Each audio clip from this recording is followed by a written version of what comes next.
Yeah. Good evening. Yeah. Happy New Year. Happy new semester. Happy new lecture. Good to see you again. Right. I hope you enjoyed the break and you are ready now for the new semester, for a new lecture I'm teaching. So I guess I see a lot of familiar faces here. So I guess most of you know me, if not all, right? I'm Julian Sester. I'm teaching this semester risk management. I have the pleasure to do this. And before we start, I will just give you a brief idea of what the course will be about, like what is the character of the course. Last semester I was teaching this lecture on, which is called Introduction to Quantitative Finance, which is basically on stochastic analysis and derivative valuation, right? So this is kind of a different lecture, right? So this is a bit more, less mathematical in a sense, less technical, but a bit more applied. Like we are really looking into problems that are coming from finance industry that are really relevant in practice, and therefore things in this lecture are, let's say, a bit less technical than what has been taught last semester. And the main topic, the main thing we deal with is risk, right? It's in the name of the lecture, risk management, and you will see different types of risk in this lecture. So basically we will, the first part of the lecture, first part means everything until recess week, will mainly be about market risk. So probably you don't know what it is, right? But you will learn this. So this is a main type of market risk. I will, in a couple of minutes, I will give you an idea what this is about. And then you will also see other types of risk. So something called credit risk, something called operational risk, model risk, and so on. So there are different types of risk. You will learn to see all of them. All of them, right, are relevant in practice. Not all of them are equally important, but all of them somehow matter, and all of them are out there in reality. Okay, and we will talk. So this is the main topic. It's only about risk in this lecture. So we go through the different types. You will see how to deal with them, what they are about, and different applications of them. Okay, and then, this is a quantitative lecture, so we will not only talk about the philosophy of risk or something like that. We really, it's hands-on. We use what we can, what we have. These are mathematical tools, mathematical techniques, in order to manage the risk, right? Lectures on risk management.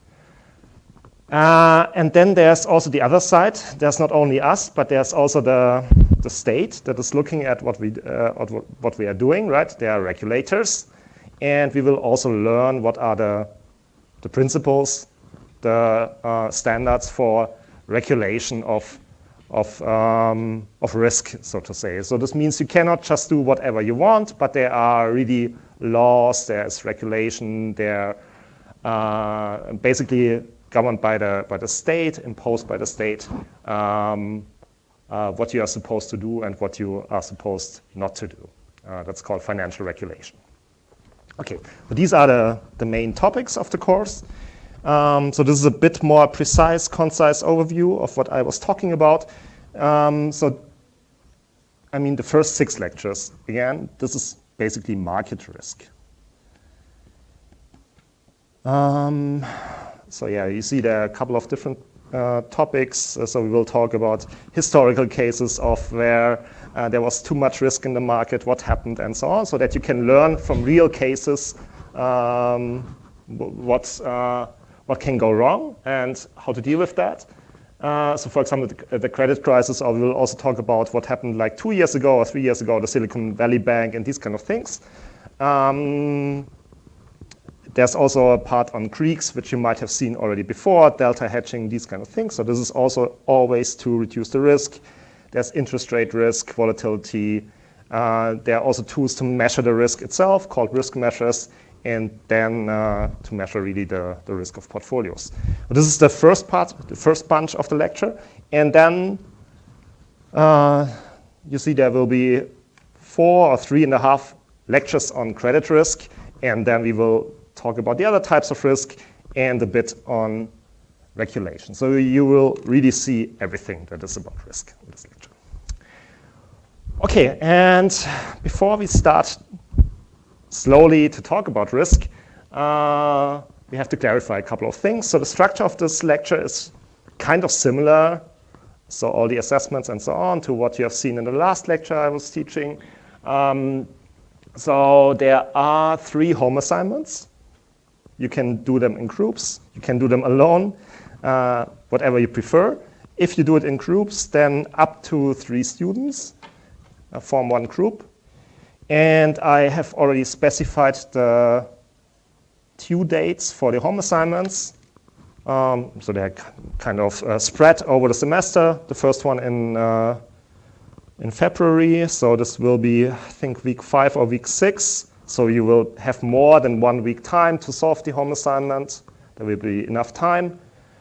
So this is clear. Each home assignment is 10% of the final grade.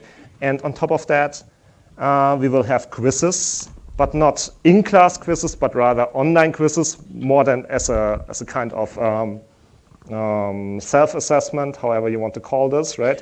So these are, the type of the quiz is very similar to what you will see in the final exam and so on. So multiple choice type of questions. I can ask for numbers. I can ask for multiple choice, multiple options. You can select one of those. These kind of questions, so simple questions, but the answer might not be simple. You need to think about them, right? And it will be not like you have a very short time, like 10 minutes, not like this, like last semester. It will be a bit different, so you will have basically 1 weekend to solve a quiz. Okay? So there will be, there is a time constraint, but it's not supposed to be super stressful. You will have some time to solve one quiz. And this is not in groups, but on individual basis. Okay, 2 quizzes, 10% each of the quiz. So this accounts for 50%, and then there's also final exam, which is also 50%. Okay, so this is about CA components, assessments, quizzes. There won't be a midterm, only quiz, home assignment, and final exam. Final exam will be, I call it closed book, but closed book means you can still bring a help sheet, A4, double-sided, printed, whatever. Only one sheet, that's very important, right? Just to clarify. One A4 help sheet. No tutorials. This is standard, and I try to, exercising is very important, so I try to include as many examples as possible.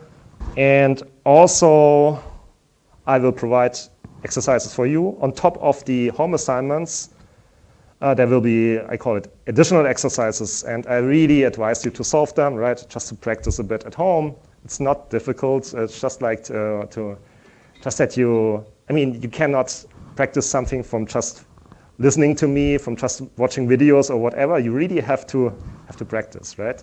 For everything you do. If you cannot learn a sport or something like that by just watching videos. You really have to exercise. It's very important. So therefore, I really advise you to use these additional exercises I provide you just to practice a bit the content. Good. Everything is on Canvas as usual, so the slides, and also if I annotate anything, this will also be uploaded, the additional exercises, home assignments, all solutions, and so on. Also some Python notebooks. Python is not an important part of the lecture, but still I use it in order to create some figures, some examples, and so on. I will provide also the notebooks, so if you are interested in that, you can have a look at that. But again, I will not ask any Python questions or anything like that. I try to upload everything latest by Monday, let's say, so a couple of days before the lecture. Everything will be recorded. So I appreciate really that you come to the lecture, but if you cannot come, that's okay, right? So you can just watch the recording of the video. That's also okay. Yeah, if any questions, please write me an email or use the discussion function of Canvas. So all of that is okay. Yeah, these are the main references. So basically the structure of the lecture basically follows the first reference, one. This is a book by John Hull, but this is, this is not very quantitative. So for the quantitative parts, I'm basically using reference 2 and reference 4. So the reference by Roncalli and this McNeil, Frey, Embrecht's books. And all the others are also additional literature I'm using. I have a more detailed breakdown uploaded on Canvas. If you're interested which lecture is created by which reference, you can see this on Canvas. So this is provided for you. Okay, but these are the most important ones, 1, 2, and 4. Yeah, okay. So is this clear or are there any questions? Is there a question on the structure of the course, let's say? Okay, cool. Yeah. Okay, if not, then I will start. If there is a question, please don't hesitate. You can also ask me in the break later or just write me an email. Good. So today we talk about, it's an introduction, so we will slowly get to the content. So first, we are trying to define what risk is. We will talk a bit about, just as a teaser more or less, about what the lecture is about actually, about these different types of risks, such that you get an idea what market risk, credit risk, and so on actually are.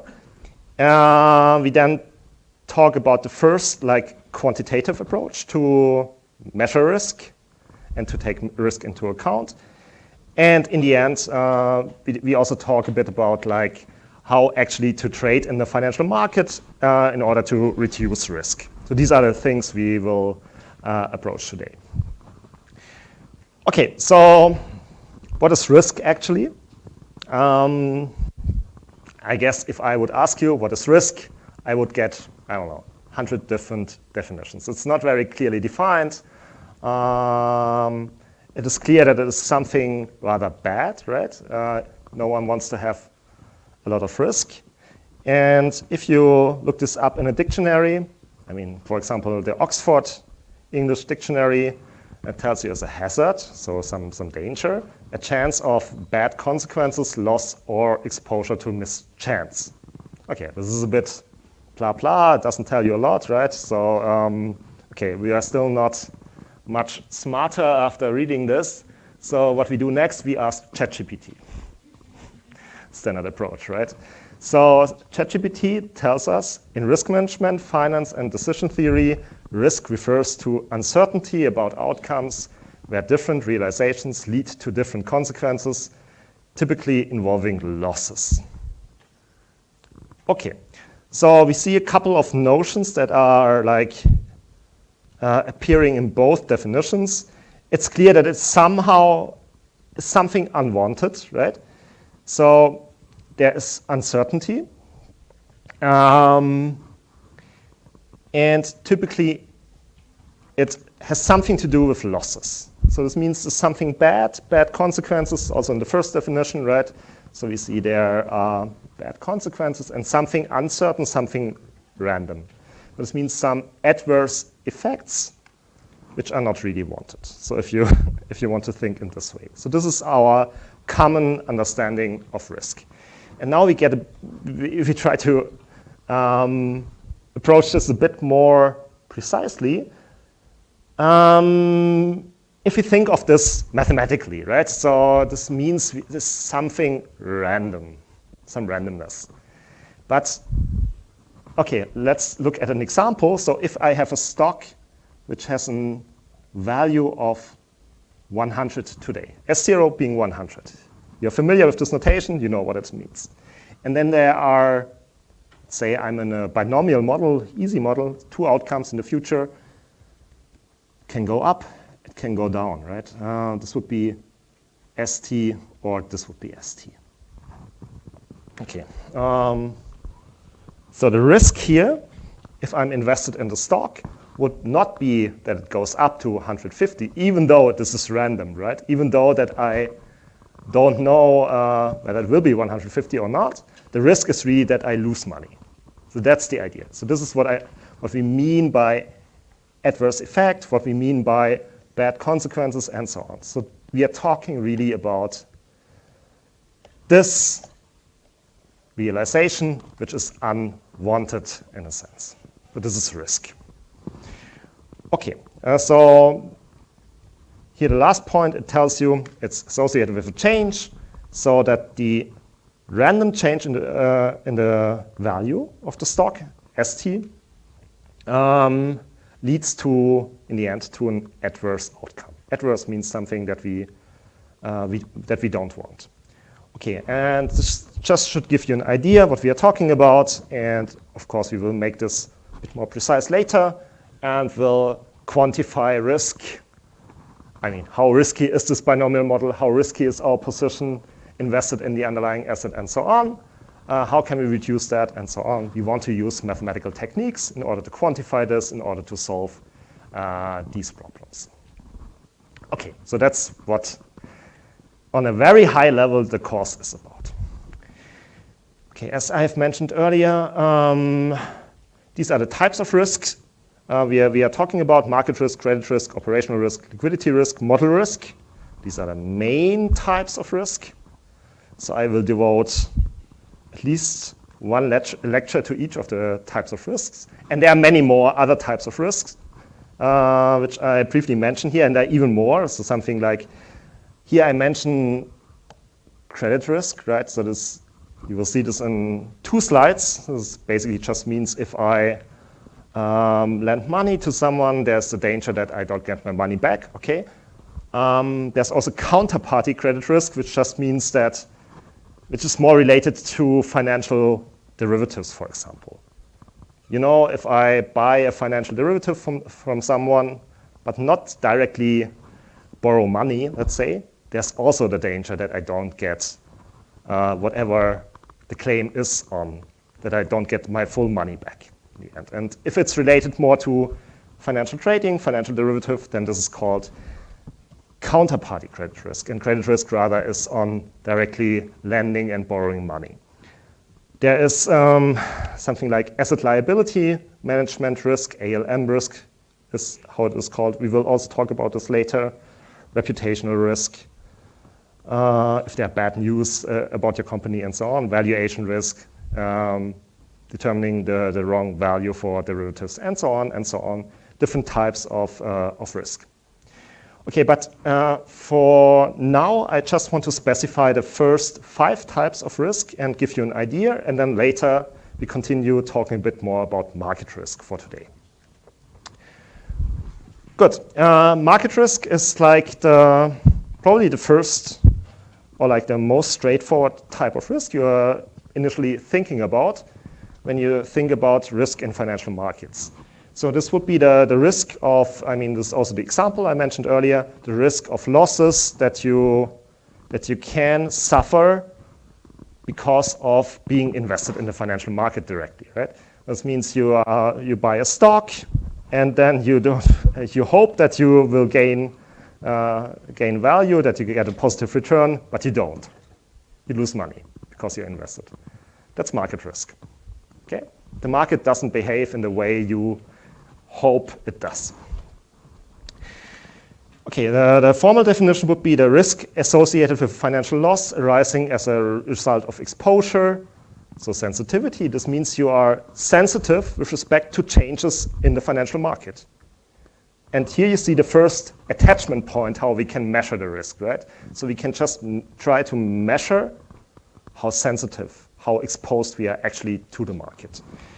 And there, I mean, if you think in this way of market risk, then you see, okay, there are 2 main types of being exposed to the market. So either in a linear way, this was the previous example, right? So you are just directly invested in the stock, for example. If the stock moves up by 1 unit, you gain 1 unit.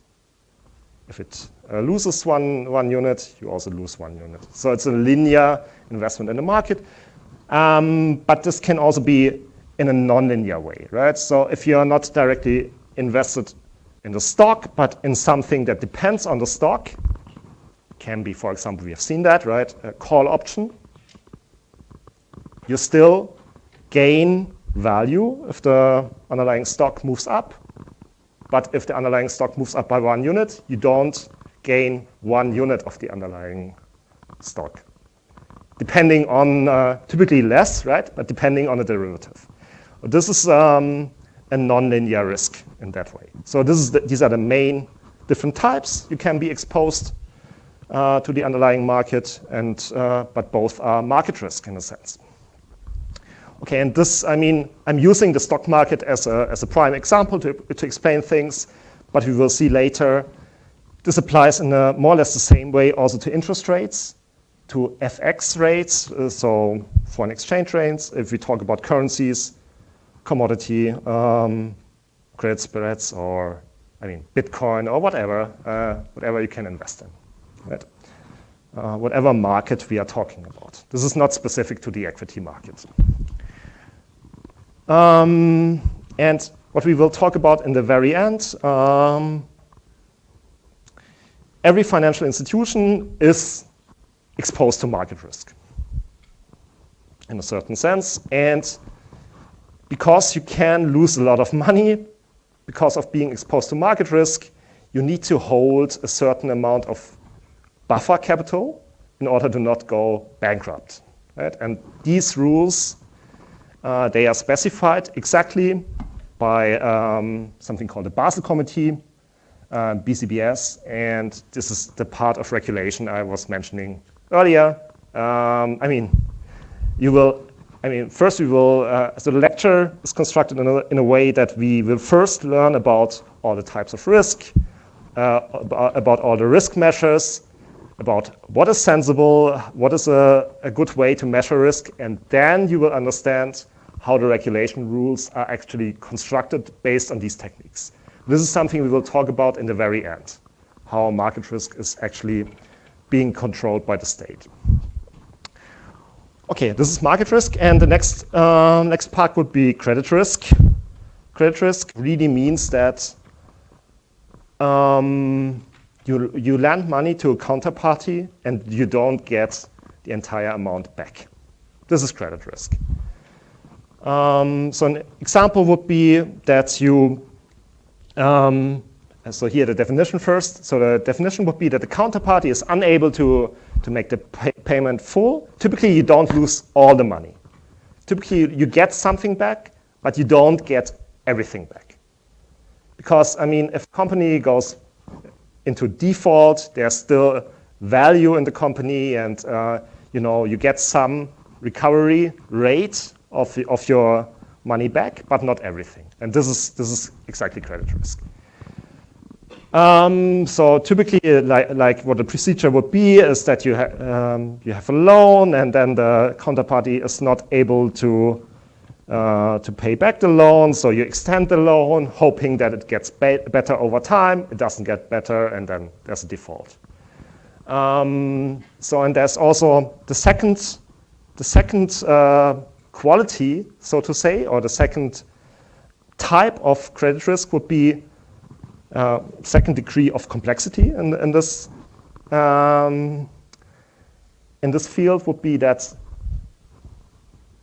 typically before the default happens, what happens is that there's something like this extension of loans. There's something like you see, okay, the company is in difficulties, and what is happening is that the quality of this company is becoming worse, and quality is reflected in these credit ratings. You all know about these AAA ratings, BB ratings, whatever.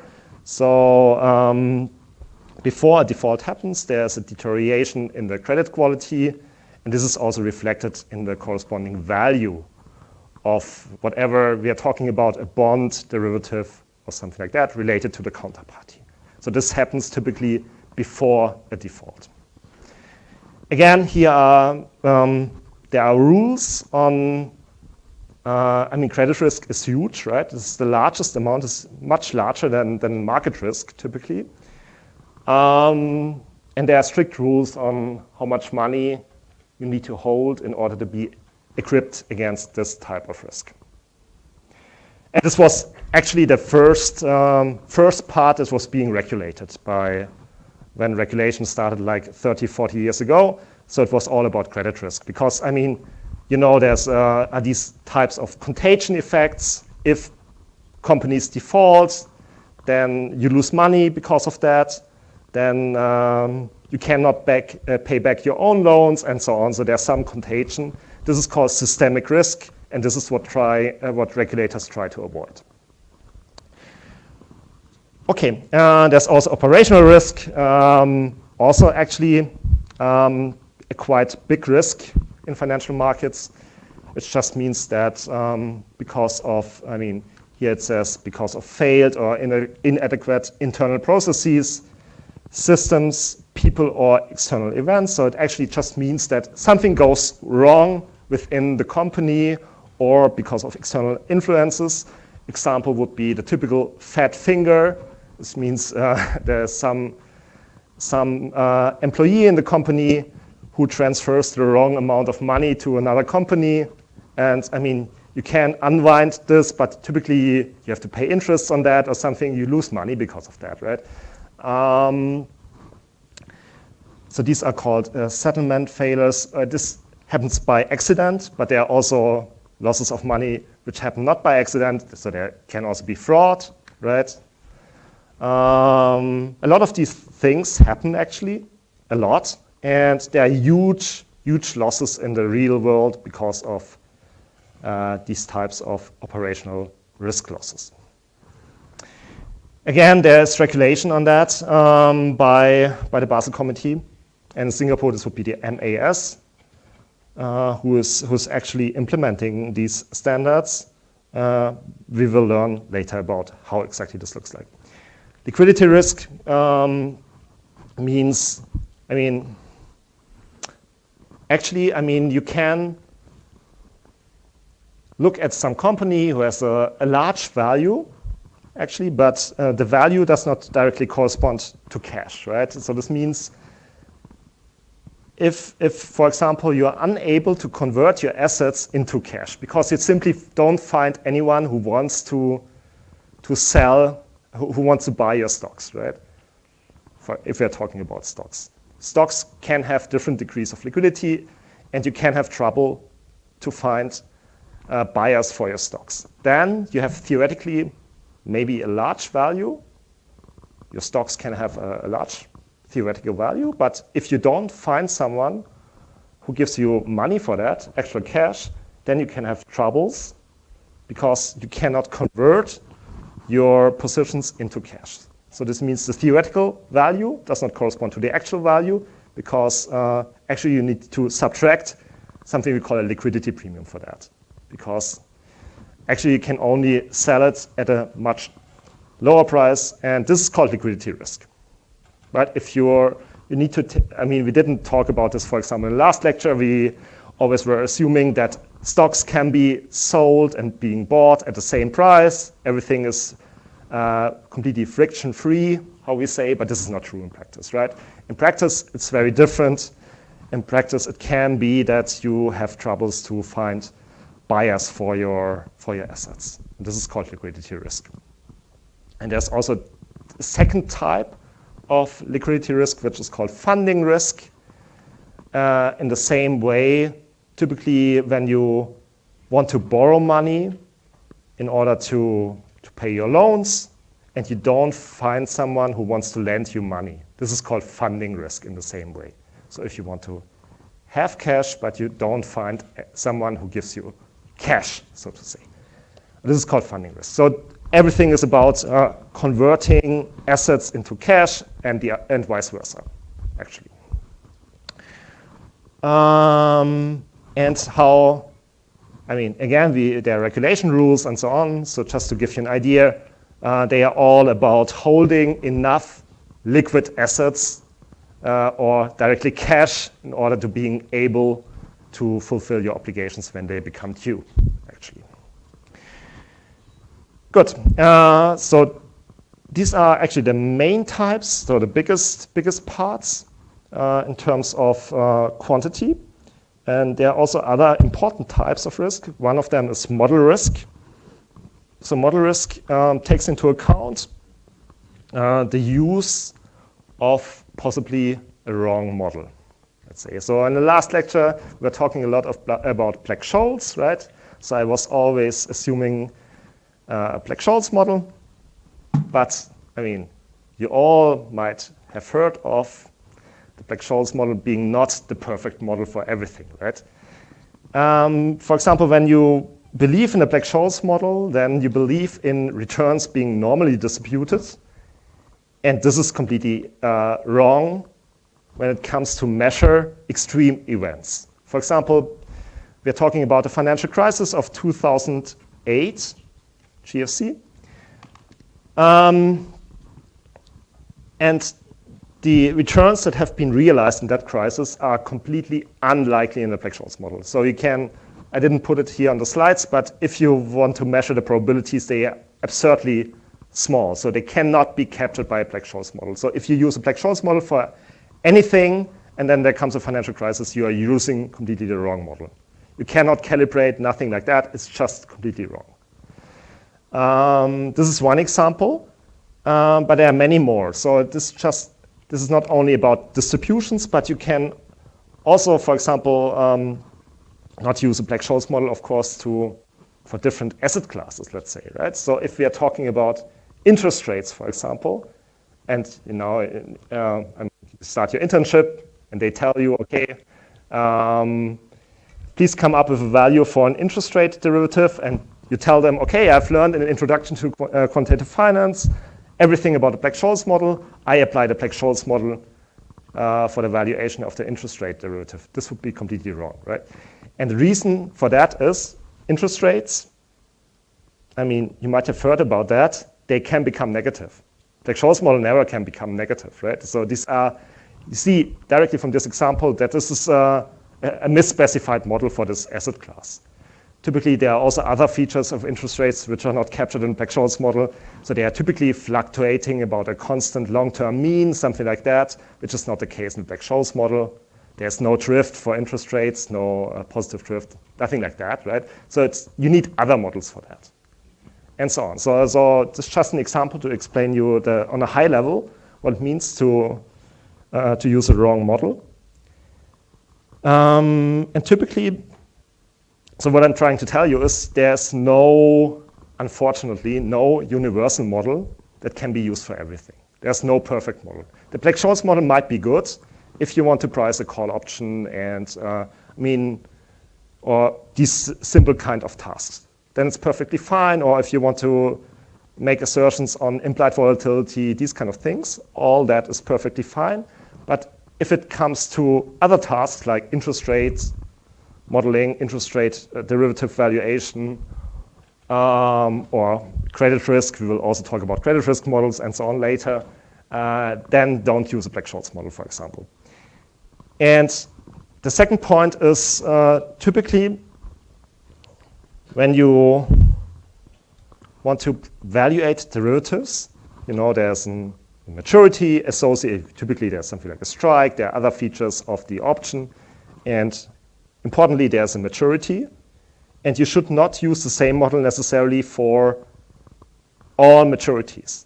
But what you need to do is you need to recalibrate, redetermine new parameters for different maturities. Again, there's no universal model for everything, so you need to use different models. So if you calibrate something for a short time horizon, it doesn't work for the long time horizon necessarily. It can work, but it's not clear that it works, right? These kind of things, they are all about model risk. Okay. And all of this matters. So here's just a table of historical examples to showcase that there was bad risk management in place, actually. And if you look at the numbers, some of them are really massive. So some in the millions, some in the billions. So really massive losses. Some of them because of derivatives trading, so market risk that actually happened. You see here, so here these swaps, futures, swaptions, and so on. These are all some kind of derivatives. Yeah, there was also this liquidity crisis. So I don't know if you've heard about this LTCM. Yeah, this famous example. So it's long-term capital management. So it was a hedge fund. It was created by Scholes and Merton. So Scholes, the guy from Black-Scholes model. And what they did in their hedge fund, they invested in basically in fixed income instruments, something like bonds. Yeah? And they took the same type of instrument in two different markets, two different exchanges. And one of the, so more or less the same, really the same derivative, the same bond. And one was more liquid than the others, than the other bond. And if a bond is more liquid, then the price is cheaper, right? Because if it's less liquid, there's something like a liquidity premium. That's what I tried to tell you earlier. So what they did is they bought the cheaper one and sold the more expensive one. So this means they bought, in the end, the less liquid and sold the more liquid one. And then there was an external event in '98. There was some crisis in Russia. Again, something in Russia. So there was Russia defaulted on its own debt. So there was a state default in Russia in '98. And because of that, there was a liquidity crisis. And this means, in the end, what happened is that there something called like a flight to quality. So people somehow panicked, and all the not so liquid instruments became even less liquid. This means the value of their positions decreased. Right? And what then happens in the market is if your value decreases, typically you have to post additional margins, collaterals. And they made this trading on a massive scale. They were highly leveraged, right? And they had to post a massive amount of margins, which they couldn't, right? And then they had to default. And the loss was, you see this, multiple, so almost 5 billion because of this actually liquidity risk, which was not taken into account in a proper manner. Yeah, and a couple of different things as well. So there is operational risk, rogue trading, for example. There was this Bernie Madoff thing. This is actually a Ponzi scheme. But you see the amount, right? So he just collected money from people, but didn't invest. He just collected money and just made up some returns, but never invested anything, actually. And this was a fraud of the size of $65 billion, and so on and so on. So all of this somehow related to bad risk management. Okay, and why this matters? So, I mean, there are basically, three major financial crises in this period, which is depicted here. So one was in 27, one was in 87 here, and one was, 2008 financial crisis. And you see in the aftermath of all of the financial crises, there are a lot of bank defaults. So there's always this contagion effect, there's systemic risk. So banks are highly interconnected, they lend each other a lot of money. So if there's a default of one bank, it affects a lot of other banks as well. So that's the big picture here, and that's why risk management is so important. Why also regulators are regulating the financial market, but only actually the financial market. If you are running another company, a non-financial company, you're not regulated, right? Only if you're running a financial business, then you're being regulated. right? And this is the reason, right? Because of this, connection between the banks and the risk of contagion of defaults. Okay, yeah. So,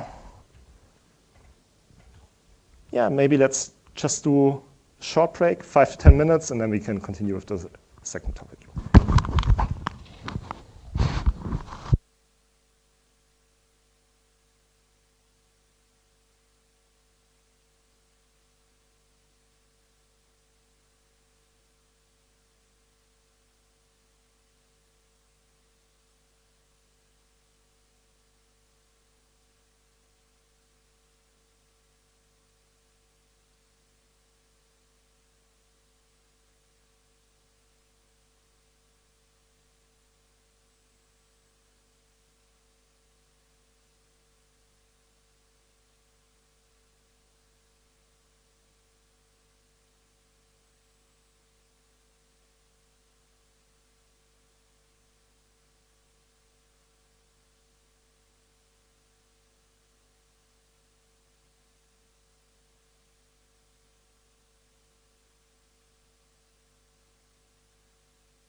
Okay, so let's continue.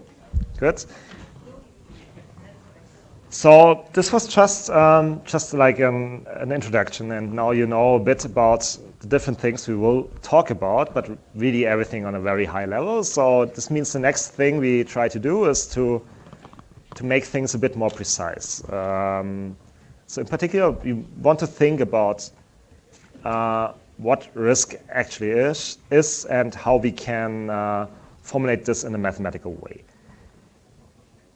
Okay, and I mean, if we think about risk in a financial context, what is clear is that we cannot avoid risk, right? So if you completely avoid risk and you're playing completely safe, then you don't get naturally any return back, right? So this means the incentive of taking risk in a financial market would always be that you expect a higher return because of taking risk. And in particular, there should be something like a monotone relationship between taking risk and expecting higher return. This would be the incentive of taking risk. Otherwise, you would try to completely avoid risk, and there would be completely no incentive for you to take risk. So this means there is some trade-off between risk and expected return. Okay. Of course, not between return. It's not clear that the more risk you take, the more you get back. But in expectation, this should be true, right? So of course, there can be outcomes, there can be realizations that are unfavorable if you take more risk. That's risk, right? We were talking about think about our definition. Risk is always the adverse side of things, the unwanted side of things. If you take more risk, there are also more bad outcomes, there are more losses. But in expectation, you should get more for taking risk. Okay, so the relation is exactly the higher the risk, the higher should be the expected return. Again, otherwise there would be no incentive for you to take additional risk. And if we go back in history, so the first one who tried to formalize this was Markowitz. You might have heard about him before. Who has not heard about Markowitz? Okay, so the name, okay, some small hands, let's say, good. Okay, so the name, but there are also these online polling tools. Maybe next time I try to, this is better. I don't get immediate feedback here, so maybe I try to do this next time when I ask these kind of questions. So yeah, Markowitz was the first one who tried to formalize this idea. So this idea which seems to be very straightforward, right? That the more risk you take, the more return you get, in particular in financial markets. And the question for this would of course be how to measure risk. I mean, if you want to formalize this, you need to have a notion. Expected return is clear, but risk is not clear. And what Markowitz did, he measured risk in terms of standard deviation of the returns. So if you think about this, this might not be the perfect measure, right? Because this does not, standard deviation is the deviation from the mean, right, in the end. But it's the deviation in both ways, a positive way and a negative way. It doesn't matter, right? It's just deviation. You take the squared difference and take the square root of that. It doesn't matter whether the difference is positive or negative. It amounts the same way. But this was so there you see already a construction flaw of this approach, but it's a nice approach, which is still used, right? So it's still an important contribution, and he was the first one who formalized this. So he formalized this, what is called now modern portfolio theory, or mean variance optimization. So this is the guy, I guess, rather in his late years. So he died 3 years ago. Harry Markowitz. He got a Nobel Prize for this theory and so on in 1990, and he really had a lot of influence on the field in quantitative finance in general. in particular portfolio management, is always linked to Markowitz. Okay, and he introduced what we will talk about now. He introduced something called the efficient frontier and this precise trade-off between risk and return. Good, let's start with an easy example to warm up things a bit. So we have these possible outcomes of an investment. So equity investment means we can invest in the stock market, but we can also decide not to invest in the stock market in treasuries. So treasuries are just some risk-free investments. And if we avoid risk, if we just give money to the money market, to treasuries, we get 5% back. Good. If, in contrast, we invest in the stock market, in our equity investment, there's uncertainty, there's risk, and we don't know what will happen. Everything is random. And in this simplified example, we have 5 possible outcomes in the future. All of them happen with different probabilities. We get a high return with a very small probability, a smaller positive return with a larger probability, and so on. Everything is specified in this table. And we can also lose money if we invest in the stock market. For the risk-free investment, we never lose anything. We always get 5% back, right? So now the question would be, again, I should ask you, right? But it's difficult. Next time I will try to do this polling or something like that. So who would invest in the risk-free? Who would invest in the stock market? And the answer is quite difficult, right? Because in order to make this decision, you want to compare the two investments somehow. And the question would be how to compare them. And I mean, according to what I try to explain, is you want to look at the quantities that matter for this theory. And there are only 2 quantities that matter. So one of them is the expected return, and the other would be the risk. Risk in this case would be the standard deviation. So this means what we want to do is we want to look at expected return and standard deviation of both types of investment and then compare and then make our decision on how we invest. Good. So I start with the treasury because this is the simple one, right? The treasury just tells you, okay, always 5%, no risk. Expected return, 5%, standard deviation, 0, right? Always 5%. No standard deviation, no deviation from the mean. 0 standard deviation. For the equity investment, I mean, we need to compute it. It's not difficult in this case.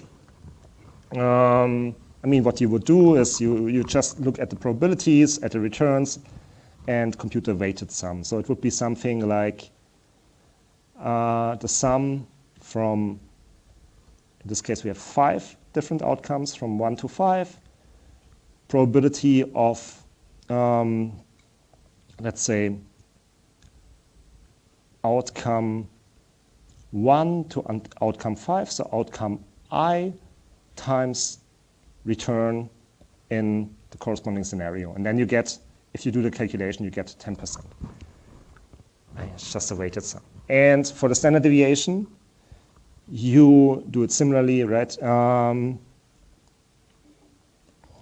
You want to compute the expected value of the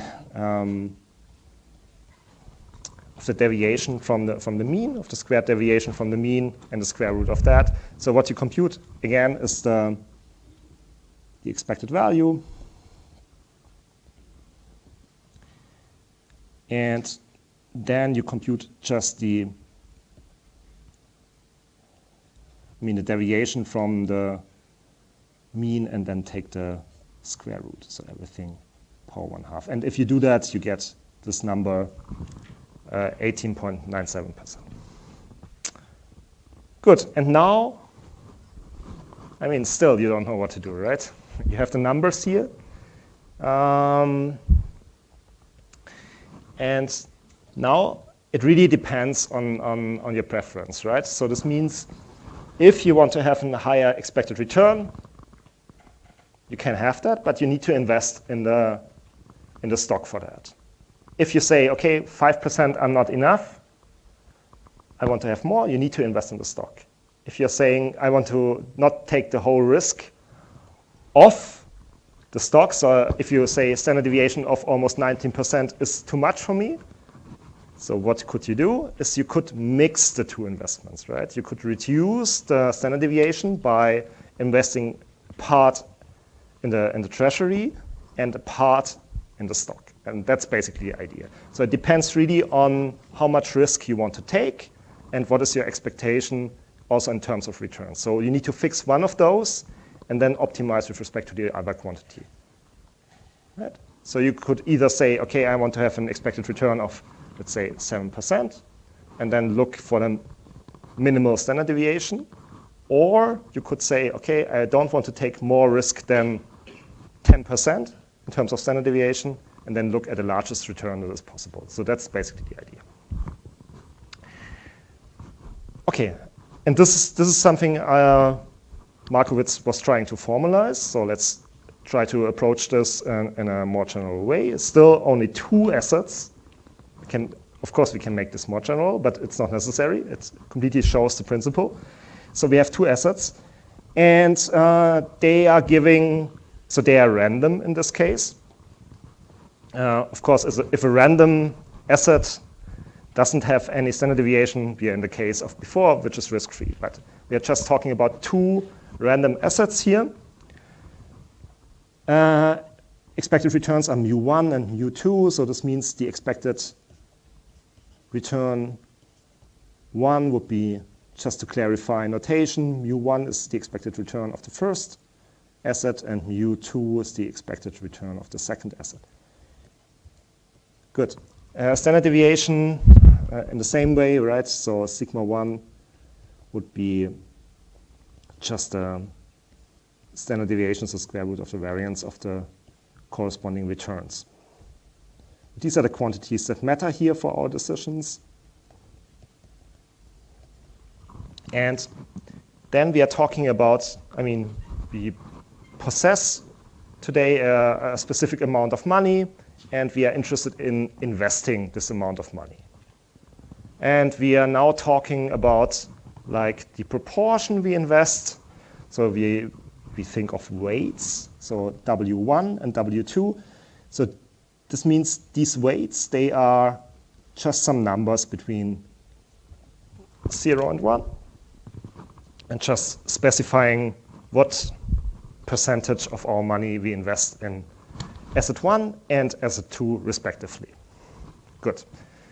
So this is what we want to decide on. Okay, and now we look at the expected return of the portfolio. That's the next step. The expected return of the portfolio, we build a portfolio. This means R would be the return of the portfolio. This would be just W1 times R1 plus W2 times R2. This is the return of the portfolio. And if we then look at the expected return of the portfolio, everything is linear, right? So this just becomes W1 times the expected return of asset 1 plus W2 times the expected return of the second asset. And this is what we call mu p here. Okay, and the standard deviation of the portfolio, this works in a similar way. We look at the square root of the variance of R. So R is defined in this way, just as a weighted sum of the two returns. And now we cannot write this as a sum of the weighted returns, right? Unfortunately, this doesn't work unless they are independent, but they are not independent. So this means what we get rather is, we still need to take the square root here, but what we get is we get W1 squared times the variance of R1 plus W2 squared times the variance of R2. And this now we cannot stop. We need to continue. Plus 2 times W1 times W2 times the covariance of the two terms, R1 times R2, right? Okay, and I mean, the variance of R1 by definition by standard deviation is sigma 1, so variance would be sigma 1 squared. This is sigma 2 squared, and the covariance of R1 with R2 is something I can also write as the correlation between the two terms times the product of their standard deviations. Yeah. Definition of the correlation would be covariance divided by the product of the standard deviation. And this is exactly what is standing here. Right? Good. And yeah, maybe one thing I need to mention here, which is important. I mean, here we are talking about two assets. If you want to go one step further and make the same thing for n assets, typically you want to invest in the, I don't know, S&P 500, you have 500 assets, right? Then the question would be how to compute a standard deviation in that case. And for this, you need to realize that actually it is not as bad as it might look like, because you know the variance of R1 is also the covariance of R1 with itself. So this means here, actually what is standing here is a covariance. Here we also have a covariance. Everywhere we have covariances. And we are just multiplying it with the corresponding weights. So in other words, what is standing here would be something like the sum over ij, two indices, of wi covariance ri, rj, wj. Yeah? I mean, here the sum goes from 1 to 2. It's a very short sum. But the same principle works. You get this if you do this for 500 assets as well. You get always this form, right? What is standing here with the blue color. And this, I don't know if someone sees it, might look familiar to you. This is also what you get if you do a vector matrix vector multiplication. If the matrix would be the covariance matrix. Covariance matrix means entry I, j, ith row, jth column would be the covariance between ri and rj. This is the matrix, and the vector would be the weights. So just an n-dimensional vector corresponding of the weights, you would get that. So this means in the end you could also write this as just the square root of W transpose times omega times W, right? And this omega would be the covariance matrix.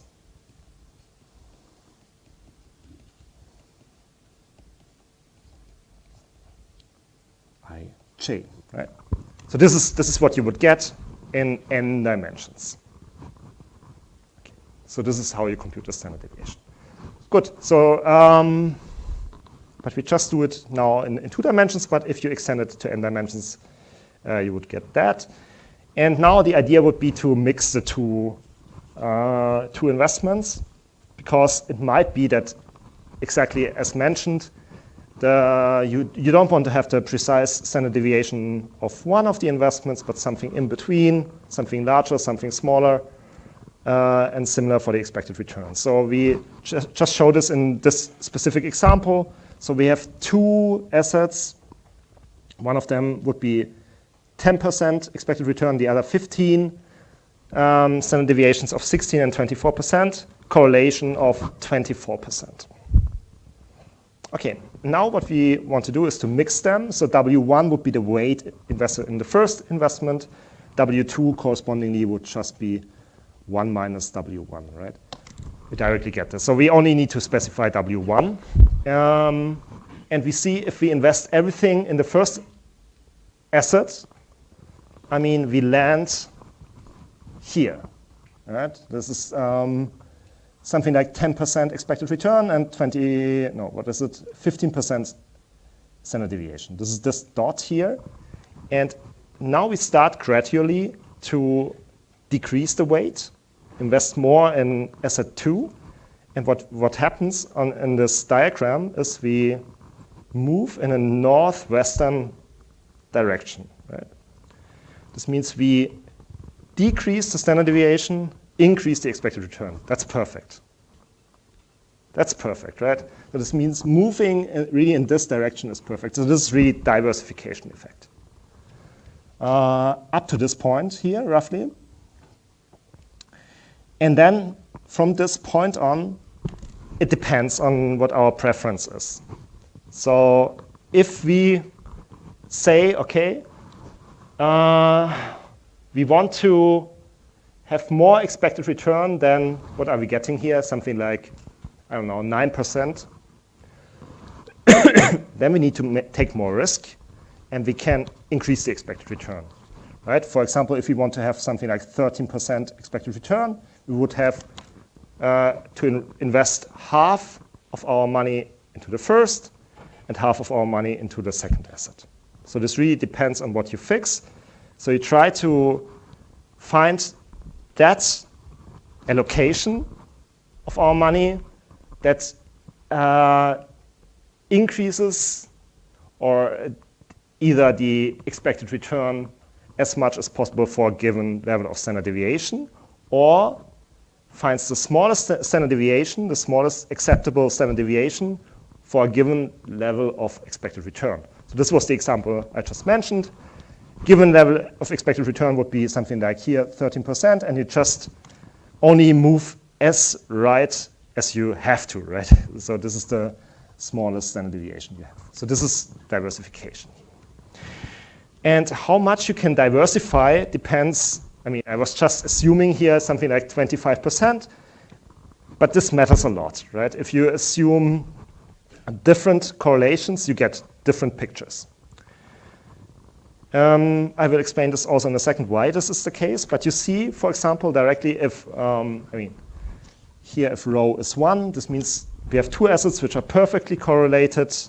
Actually, they are, from this perspective, they are more or less the same. It doesn't matter in which we invest, right? If one asset gives you a positive return, the other one gives you also a positive return in the same way. And I mean, if you mix the portfolios, you don't diversify. In contrast, if they are anti-correlated, so the correlation would be -1, then you can perfectly diversify. You can eliminate the risk entirely. Why is this the case? So we look at the standard deviation of the whole thing. And the standard deviation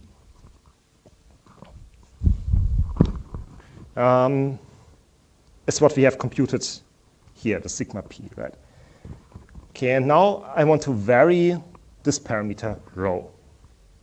Good. So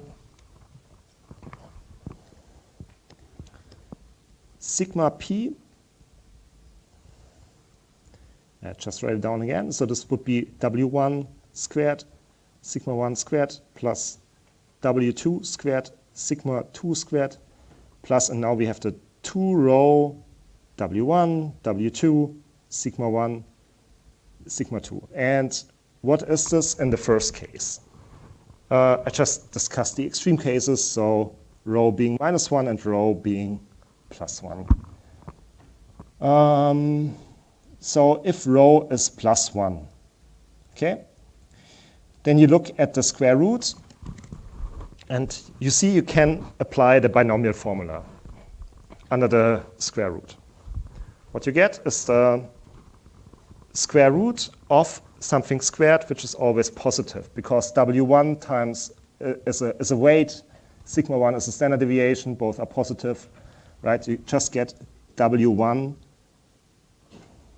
times sigma 1 plus W2 times sigma 2, if the correlation is positive. And now you see what happens if you change W1. It's just a linear shift. In contrast, if rho is -1, I mean, you can still apply the binomial formula, but you get a minus sign, and you need to take the absolute value. So what you get is W1 times sigma 1 minus W2 sigma 2 if correlation would be -1. Okay, and in the second case, so if rho is -1, you see what you, according to the picture, what you can do. You can diversify entirely. And now we understand what is going on, because if rho is -1, what we actually have is that the standard deviation is of this shape, so the absolute value of the difference. And I also know that W2 is 1 minus W1. This means I can write this as W1 times sigma 1 plus sigma 2 minus W minus sigma 2. I'm just using that W2 is the same as 1 minus W1. And now you see that this is 0 if you choose W1 accordingly, such that the absolute value becomes 0. If, in that case, you need to choose W1 to be, what would it be? Sigma 2 divided by sigma 1 plus sigma 2. Sigma 2 divided by sigma 1 plus sigma 2. So this is the weight you have to choose, and then you can entirely eliminate the risk. Okay, just to give you an idea. So what I'm trying to say is that the diversification effect depends a lot on the correlation. And I completely agree. Correlation of, I mean, even a negative correlation is very, very hard to find in stock markets, but a correlation of -1 is impossible. So it's not out there, right? But I mean, if it were out there, then you could completely eliminate the risk. Good. It's very important to understand. And the next step would be, I mean, to go higher in dimension. This means to consider more assets. For example, next step would be 5 assets. This is already enough to show the principle entirely. I just made up a couple of numbers, couple of expected returns, mu1 to mu5, different standard deviations, and all of them are pairwise correlated with 25%. This is closer to reality. Of course, there would be variation in reality, but I mean, typically equity is positively correlated. Good. And then you just consider a couple of, I mean, what I did was just to sample weights. So this means W1 to W5 randomly, just somehow sampling, and look at the corresponding expected return and standard deviations. I did this, I don't know, you can look it up in the Python notebook, maybe 1,000 times or something like that, and this is the picture you get. So you see there are a couple of combinations which are better than others, and some of them are worse, right? What does it mean? It means that, for example, if your preference would be something like, I mean, you're telling me, okay, I don't want to take more risk than 10%, then what you would do is you would look at everything left of this. And you would, I mean, your goal would be to maximize the expected return. So probably your decision would be this portfolio. And this portfolio is strictly better than this portfolio, right? Because the uppermost portfolio gives you a higher return, higher expected return, at the same level of risk. Same standard deviation, but a higher expected return. In the same way, if you're telling me, okay, I want to have an expected return of, I don't know, 7.5%. So what you would do is you would fix 7.5%, and then compare this portfolio here at the border, at the frontier, with, for example, this portfolio. And you see that this one is better than the inner portfolio because this gives you a smaller standard deviation at the same expected return. So what I'm saying is that all these portfolio here in the blue bulk, you can forget about them. We only care about those portfolio which are lying at the border, at what we call the efficient frontier, because all of them are, so all the inner portfolios are being dominated by other portfolios. We can really forget about them. So we only care about those portfolios at what we call the efficient frontier.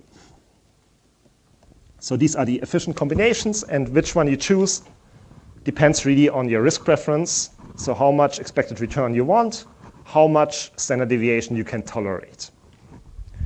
Okay. Good. So this is the theory. So we have this picture plotting expected return against standard deviation. These are our investment possibilities. Again, we can forget about everything that does not lie on the efficient frontier. They are dominating the others. So this is, by definition, the set of portfolios such that no other portfolios exist which gives you a higher expected return with the same level of standard deviation. And this is what the whole Markowitz theory is about, to determine this efficient frontier. Okay, and the next step is now, okay, all of those assets are actually risky. So those are stocks, for example, so from the equity market. And I mean, the very first example I was mentioning was already a treasury investment. So typically what you have as an additional possibility in the market would be something risk-free. So this means on top of the portfolios you can invest in here, you would have some risk-free investment. Risk-free means no standard deviation. So if I plot this here, this means I need to go here where no standard deviation is, 0 standard deviation, and you would get some risk-free rate, RF. Okay, so this is also one possibility.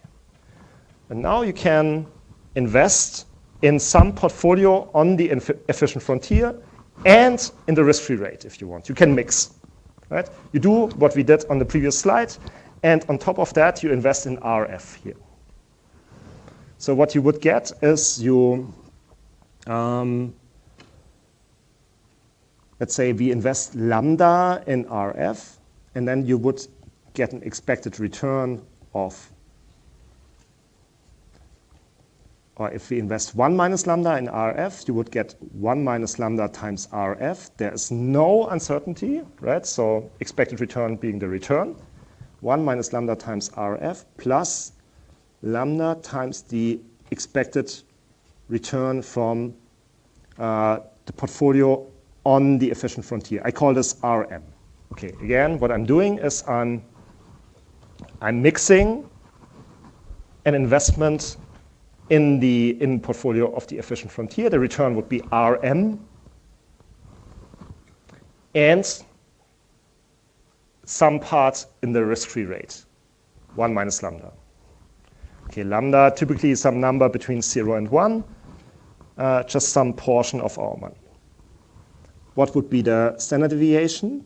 The standard deviation would be just lambda times the standard deviation of Rm, right? Because there is no risk associated to the risk-free portfolio. Good. So if we do that, I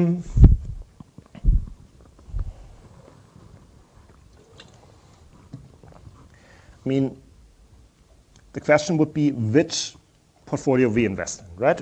I mean, on the previous slide, I told you there are infinitely many possibilities. It depends on your risk preference. And now I tell you here, if you mix it with a risk-free rate, actually it doesn't matter anymore. And the reason is the following. Just show it you graphically. So you could tell me, okay, this would be my portfolio here on the efficient frontier. So you choose some, as we did it before. I mean, You choose some expected return, which might be higher than the risk-free rate, right? You minimize the standard deviation leading to this portfolio. Someone else tells me, okay, this might be my portfolio. Now what you could do is you could connect the risk-free rate in this way, right? 1 minus lambda risk-free rate plus lambda times return of this portfolio, and what you get is, depending on how large your lambda is, something like this.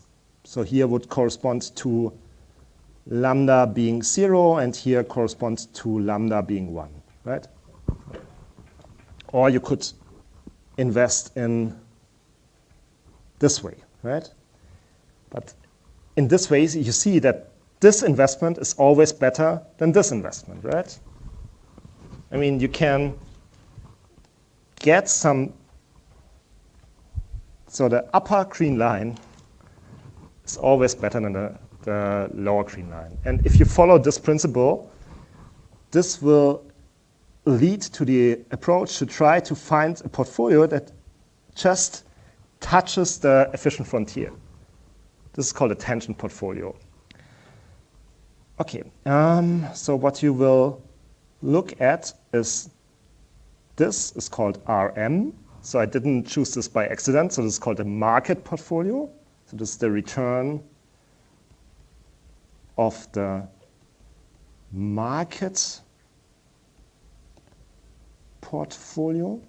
And the market portfolio is the tangent portfolio. So, so this portfolio that you get from connecting RF with the efficient frontier, so to say. Okay, and everything else, any other connection doesn't make any sense because it's being dominated by some combination of the risk-free rate and the market portfolio, so by the blue line. So here, for this consideration, it really doesn't matter anymore. Okay, so this is the same picture in nice, so to say. So you start with some risk-free rates. Here you have a market portfolio, M. You connect the two, and then you get something like a new efficient frontier. And where you land on the straight line now, so it's no more curvy or anything. It's really a straight line. Still, it's not clear. Still, it depends on your risk preference. So whether you invest here or here is different, right? Still depends on your risk preference, how much standard deviation you tolerate, or how much expected return you want to have. Good. And now what we did on the previous slide was to invest some share 1 minus lambda in RF and lambda in the market portfolio. And if lambda is between 0 and 1, this just corresponds to normal investment, let's say. But if you can also extend beyond RM, let's say. If you want to land here, you can. For this, lambda needs to be larger than 1. This means 1 minus lambda is smaller than 0. So this means you can do this by borrowing money, right? By borrowing at the risk-free rate. So if we can borrow at the same rate, then we can also go beyond M, let's say at this value, for example. So this corresponds to some lambda being larger than 1. Okay. Good. So this is the Markowitz theory, and now you want to apply this to some investment. So let's say you follow the theory, and what you see is that actually everything that matters is to determine this market portfolio. This is what you want to do. Nothing else. You just invest in the market portfolio and in the risk-free rate. In nothing else. Okay, and now let's say the market portfolio is something you can determine. And you have another investment, which gives you a return R. Maybe just some stock, Apple stock or something like that, gives you a return R.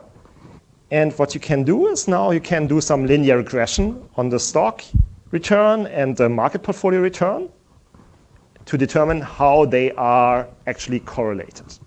Okay, just actually it's just linear regression. So the best linear relationship between R and Rm gives you some, some intercept, some slope, A and beta, and you have something you cannot explain from the return from the market portfolio, which is epsilon, which is by just a linear model, typically assumed to be, independent of everything else and to have an expected value of 0. And yeah, again, A and beta are the constants which correspond to intercept and the slope. So, and beta, if you solve this, if you follow the least square solution approach, then you get that beta can be represented as the correlation between the two quantities, between the return of the asset and the market portfolio times the ratio between their standard deviations. This is just a least square solution for linear regression, which you always have. You don't need to assume anything for that. You always get this solution for the slope. So this corresponds to the beta you have here. And beta times Rm is something we call a systematic risk. So this means this tells you really how much you are exposed to the market. The market now for us is just the market portfolio, because we know if we follow this theory, everyone wants to invest in the market portfolio. There's no other portfolio someone wants to invest in. Everyone wants to invest in the market portfolio. So this means beta just tells you how much actually we are exposed to the market. So market, again, means market portfolio, systematic risk. And epsilon is the non-systematic risk. And the difference between those two quantities is, we always are exposed to systematic risk, because again, we need to invest if we want to invest optimally in the market portfolio. There's no way around that. We should not invest in the green line. We should invest in the blue line. So therefore, we are exposed to the market portfolio.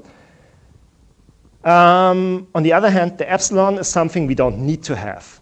Why is that? Because we have here in this model that this is idiosyncratic. The expected value of epsilon is 0. So this means if we invest in n assets and just average over them, then we would get something like, just a weighted sum of epsilon i's. Epsilon i's are independent, and they, by the law of large numbers, this is almost the same as the expected value, so this is 0. Right? So we can diversify away the epsilon i's. But this is something we don't need to care about. We can really diversify them away, because this is idiosyncratic risk specific to each of the assets. This is something we can get rid of, but we cannot get rid of the systematic risk. Okay, so all we care about is really the exposure to the market portfolio. And this leads directly to something called the CAPM model, capital asset pricing model, which is more or less a consequence, if you follow this paradigm, of the Markowitz approach. So there are the extreme situations. So we care about the beta according to this linear regression approach here, right? So we don't care about the epsilon. Again, we care about the beta. And if beta is 0, this means we are not exposed to the market. We don't invest in the market. This means, on the other hand, that we just get a risk-free rate. If the beta is 1, this means we are completely exposed to the market.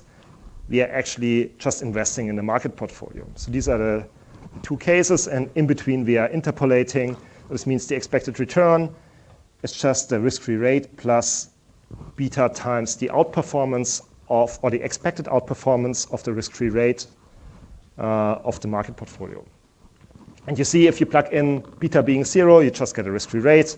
If you plug in beta being 1, you just get the expected return from the market portfolio. It really corresponds to these situations. Okay, and beta is also like, I mean, this is also finance language, right? People are talking about betas, and this is what they mean. This means actually just how much you are actually invested in the market, how much you are exposed to the market. And this really comes from this classical model, from Markowitz and from CAPM.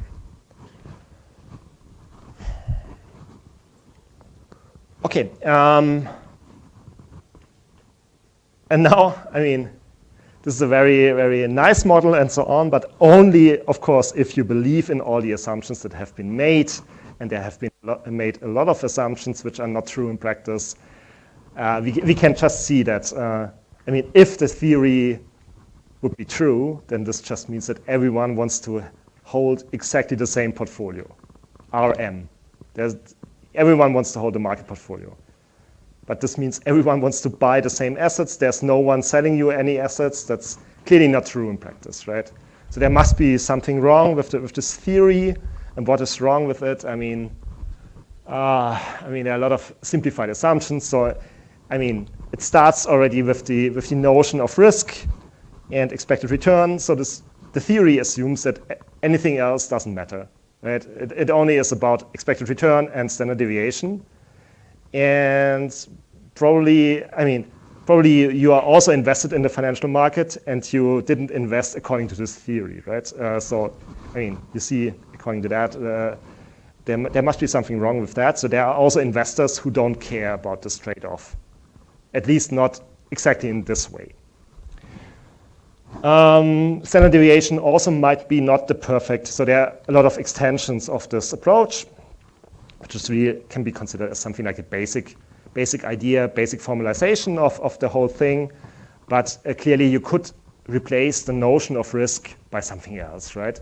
Standard deviation of the returns might not be the perfect measure of risk. We will later see other examples of better risk measures that only take into account, for example, something like the size of the losses according to a certain probability, these kind of things that really matter actually when you invest, but not only how much deviation is there in your return. And I mean, this was in order to derive the last thing, right? So the idiosyncratic risk is so the risk specific to a return. It might not be, I mean, if you compare, I don't know, two different assets. This means, for example, I think of the market portfolio very often. One just thinks of the something like the whole market index if you invest in the S&P 500. So the S&P 500 would be the market portfolio. If you take two assets out of the S&P 500, Microsoft and Google, I don't know, then the epsilons correspond to those parts of the returns that cannot be explained directly from the return of the market. And if we follow the theory, then this means that the epsilons are independent. So everything that comes not from the market is independent, but this very likely is not the case in reality. There's only one period, right? I'm only talking about returns, but I never specified the time horizon. I never told you 1 day, 1 year, or something like that. But this is very important, actually. And it might be very different for you. I don't know, you want to invest only for 10 days, but I want to invest for my retirement for 20 years. I don't know.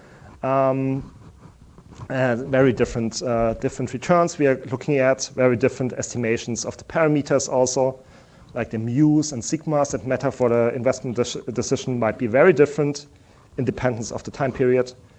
And in particular, it could be that I'm just a very conservative guy. I'm just using estimates according to, I'm just estimating mu just as the statistical mean, but you are using fancy AI methods to estimate the mu. So you get different estimations, and you make different investment decisions. So you see there are a lot of assumptions involved, which somehow make clear that the theory, I mean, is meaningful in a certain sense, but of course there are a lot of assumptions which are violated in practice. Good. And I mean, I was talking earlier about beta, which is some notion that is frequently used in finance. And if there's a beta, there's also an alpha. And alpha is also something that people talk about a lot. And what alpha means is also something you can now understand once you have heard about the cap M.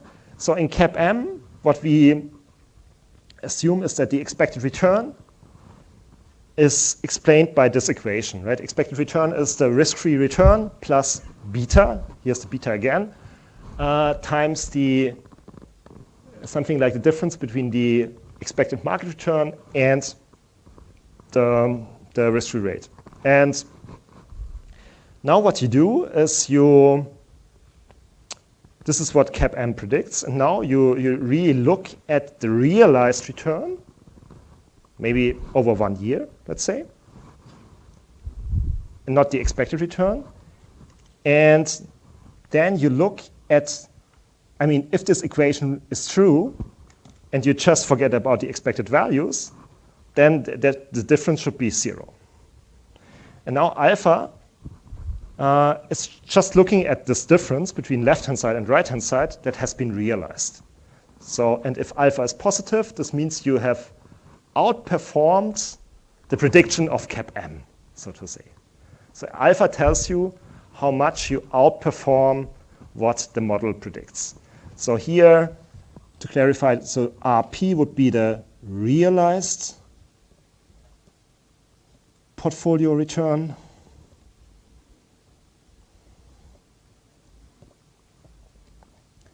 And yeah, RM would also be the realized market return. And this is what people are hunting in real markets, right? So everyone is alpha hunting. People try to find some edge, some edge over the predictions, so to say.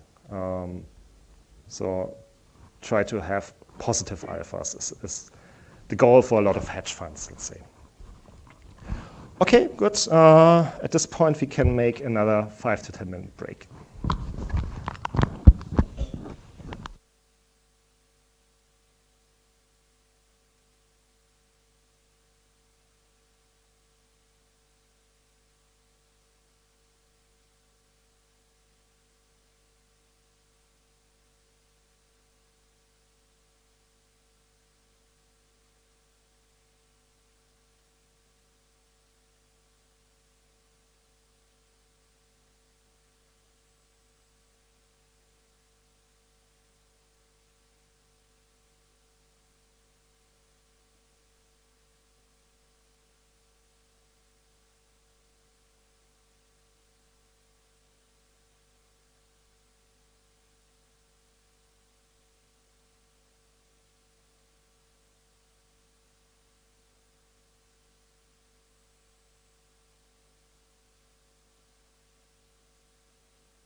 Okay, cool. So this was Markowitz's modern portfolio theory. So giving you some first idea how it is possible to actually take risk into account, to make risk as part, or to consider risk as part of your investment decision, and so on. And this is also something we will build on later when we talk about some more sophisticated concepts of risk measures, and so on. So let's continue with something else, which is how to trade in financial markets, basically also in order to reduce the risk inherent in financial markets. Okay, I mean, you know already what derivatives are, and derivatives, I mean, you can use them for different purposes, but what our interest in this lecture, of course, is to use them in order to somehow manage the risk of other positions. So this means we want to transfer the risk away from positions we have, use them for something called hedging. This means to reduce actually the risk of positions we hold anyway by trading in financial derivatives. And now you need to know, I mean, this is also something, if you sit in more mathematical lectures, people typically don't talk about this, right? I think I didn't talk about this in the last lecture, how actual trading works, right? You can either trade on exchange, or you can also, if derivatives are not offered on an exchange, you can also trade something called over-the-counter, OTC. So what is the difference? So exchange traded is just like, you know, the big stock exchanges, option exchanges. Everything is being, everything is kind of standard. You know the instruments that are being offered there. And I mean, historically, if we talk about exchanges, then we think about open outcry system. So you have this picture of like traders signaling what they want to trade, and they really cry and communicate in this way. This is called open outcry. Now this looks a bit different. I don't know if you have been to the Singapore Stock Exchange, for example. Everything is automatic and electronic. So we have this also high frequency electronic trading typically. And on exchange, again, things are a bit more standard and standardized. So also the types of options that are being traded, there's less variety. Typically only like a bunch of standard options are being traded on the exchange, or standard derivatives. And there is almost no credit risk. So credit risk, again, means that you will face the risk of not getting your money back, so to say, right? If you buy an option, there can be, in the best case, you exercise your option, and you get your money back from the counterparty who sold you the option in the beginning. But if the counterparty defaults, you have a problem, because then there's the risk exactly that you don't get your money back. Why is there no credit risk? Because there are collaterals posted on exchange. I will talk about this in a second. So this means if something is being traded on exchange, you have to post collaterals called margins that secure that you get your money back. This is different for OTC contracts because they are not like cleared by something called a clearinghouse where you post the collaterals. So therefore there is some credit risk unless there is some agreement in place that collaterals are being posted. Okay, but it's not being standardized. It's more or less up to the counterparties of the OTC contract. So OTC means just you can do whatever you want, more or less, right? So you can, two counterparties agree on buying or selling derivatives. The type of derivatives, how the derivative looks like, is being communicated by the two counterparties. It can be non-standard. You can engineer a new product, sell it to someone, OTC. not on an exchange. If you find this interesting, think the price I'm offering you is good, then you can buy it, right? That's OTC. So everything is being tailored and traded directly between the counterparties. This is, again, the open outcry. And the clearing houses, they stand between, so they are part of an exchange. They stand between the trades. And the purpose of clearing houses is really to collect the collaterals. So again, if you buy or sell, if you trade in derivatives in general, you need to post collaterals, and just in order to secure that in adverse outcomes, you are able to pay what you are supposed to pay. So there's something called an initial margin. So at the beginning, at the inception of the contract, you have to post an initial margin. And the initial margin is just accounting for a very high probability unlikely case, a worst case outcome in which you need to pay the counterparty something. So that's how the size of the margin is determined, roughly. That's the idea, right? So that in this adverse outcome, the counterparty still gets money from you. That's the initial margin. And then if the value changes over time of the derivative, there can be something called a margin call. So this means you need to maybe to post more margins over time if the value changes. And in this way, it is secured that even in very bad outcomes, the counterparty gets something from you. And I mean, even if the 99% case is exceeded, right? You only post a margin that is sufficient for the 99% case. And there can also be something even worse, right? What happens then? For this case, we have something, a guarantee fund. So this means the clearing houses, they invest in some guarantee fund that is there for exactly this case. If the margins are not high enough, they can take money from the guarantee fund to pay the counterparties. Okay, so this means actually there is almost no credit risk because of these collaterals. And for OTC derivatives, there are also some master agreements which are typically used. So again, there are no clearing houses for, I mean, there are also types of clearing houses, but typically there are not as standard clearing houses as for exchange trades. And therefore, we need some other type of agreement for OTC derivatives. So this is for, I think it's not mentioned here, but this is for OTC derivatives.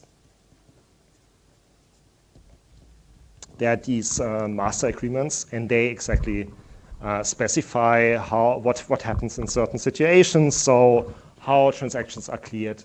So what happens when a party defaults? What about netting? So netting means if you have,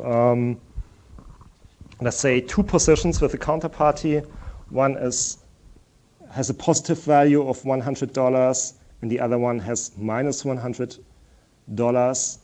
right? You don't need to, so the question is whether they can cancel out or whether you have to post margins for both of them.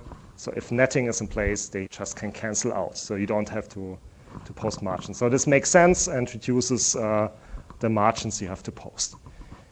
Also, it defines the collateral agreements and how often margin calls. So margin calls means exactly that you have to change the size of the margins of the collateral account.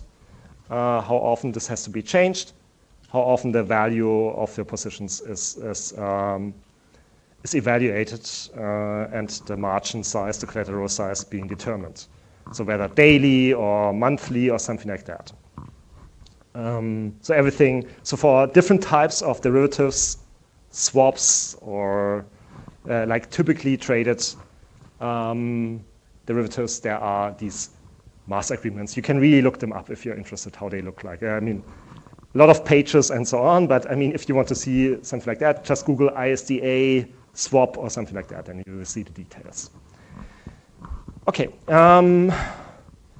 good. And also some detail on trading in actual financial markets, which was a bit neglected in in the past lecture, for example, is short selling. So some people have asked me, hey, how is this possible that you can actually sell stocks even if you, even if you don't own them, right? So, if you set up some replication strategy, for example, the coefficient in front of the stock can be positive or negative, and if the coefficient is negative, this just means you sell the stock maybe at initial time.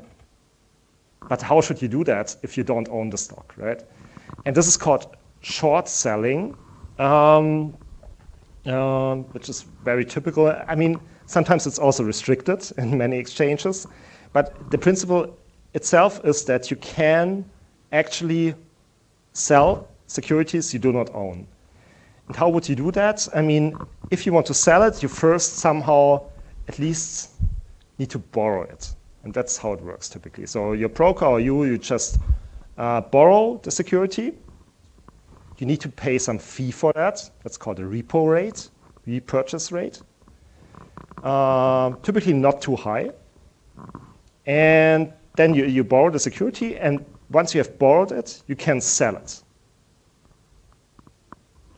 Later, you need to give the security back.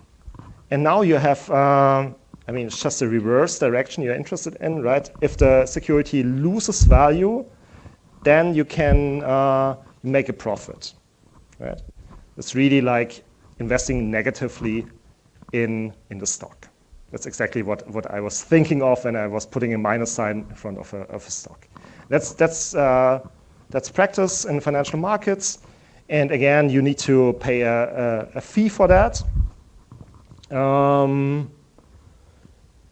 That's called a repo rate. So it's just a repo rate, repurchase rate. And because you borrowed a security from someone who gives up on his security, and you have to pay all the benefits you receive from owning the stock to the lender, right? So, for example, dividend payments or something. You cannot just get them. You have to give them back. Okay, so that's short selling. Good. So these are the main principles, and now we are talking a bit about financial derivatives and how they can be used in order for risk management. So we are talking a bit about forwards, futures, swaps, options, and everything else. So everything else is called exotics. Good. So basically, this is you see derivatives become more and more important in terms of also trading volume. This is combined options and futures market in the US. This is only what is being exchange traded. So you see the increase is also partially due to more derivatives, more options being traded on the exchange, which previously in earlier years have been traded OTC, right? So exchanges now are offering more and more derivatives, which in earlier years have been traded OTC. So, but also the use of derivatives has been increased. Okay, so let's start with forward contracts. So forward contracts, for some of you, this might already be clear, but let's just make this clear again. So forward contract just means that you agree with the counterparty on either buying or selling. You can take both sides. Some underlying asset. It can be anything, actually, at a future time at a predetermined certain price. So you fix the price today and agree on exchanging the asset at future time at this price. So these are typically OTC contracts. And again, it can be on commodity, it can be on, for example, oil, gas, something like that, but typical underlyings are also like currencies, foreign exchange rates, and interest rates. interest rate forwards. So here is an example. So we have some FX forward on currency. So here it's dollar over pound. So the quotes are from 9 years ago, but doesn't change the principle, right?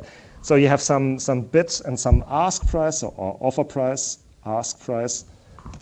So spot price and different forward prices. And spot price just means what is going on today. So ask price corresponds to buying pounds for $1.2736. This is what you need to pay if you want to buy pound today. If you want to sell, you get less. Right? It's very similar to, I mean, if you want to change your money at the airport or something, probably the rates are worse than this, right? But it's the same principle. These are spot prices. And now the second, or let's say the third row, for example, 3 months forward, just means that if we look at the second column, this means you would agree on buying pounds in 3 months with a counterparty at this price. So this means at 1.277 US dollars.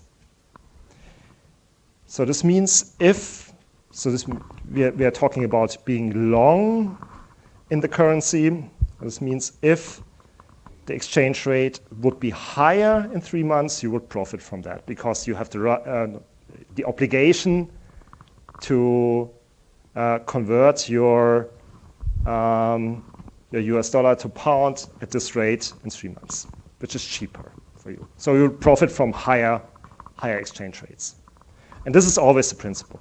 And I mean, just to make this clear, if you are looking at this value, this corresponds to agreeing on selling at this value in 3 months. And in this case, you would profit from decreasing prices. Okay, so if you are long in a forward position, this means your profit would be something like ST minus K. K corresponds to the fixed quote, right? K corresponds to this exchange rate. If the exchange rate ST would be larger, you would profit from that. So it's just a linear product. So earlier we have talked about linear products. A forward is an example for a linear product. If you're long, your profit is ST minus K. So the larger ST, the better for your payoff. If you're short, it's just a reverse picture.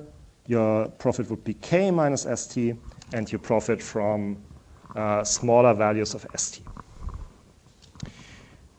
Okay, these forwards are OTC traded, and futures are, I mean, if we talk about the construction, they are more or less the same products. So you also agree on the exchange of an asset at a future time at a fixed price. So in terms of construction, they are more or less the same. But the difference is that futures are traded on an exchange. So that's the main difference. And if you trade something on an exchange, you need to post collaterals for that. And the frequency here for futures typically is daily. So this means if you have a futures contract on, this example would be on gold. So December gold means it expires in December. 200 ounces of gold. If the futures moves 2 in my favor, for example, I'm long in that position and the gold price moves up, then I would receive the next day 400. Right? So it's a daily settlement of the margin. 2 times 200. If it moves in the other direction, if gold loses value, I need to post a margin, 400. Okay, and this happens, as I explained earlier, with the clearinghouse.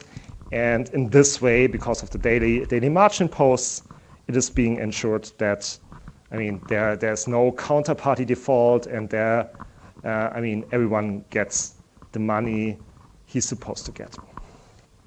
Okay. The next instrument would be a swap. So you see, I'm not talking about valuation of these instruments. So this doesn't matter for the moment, and just want to explain the principles and later talk a bit about hedging and the risk side of these things. But in this lecture, valuation is really not the main topic of these instruments. So of course, you can also talk about valuation, for example, of swaps, valuation of forwards, and so on. But again, this won't be the main topic of this lecture. Okay, swap is, I mean, the name tells you a bit, right? So you also exchange something. And in this case, it's a bit like a combination of futures, forwards you can think of, right? So it's just you're rolling over some exchange of goods. So typical swap would be interest rate swap. So one side is fixed, one side is floating.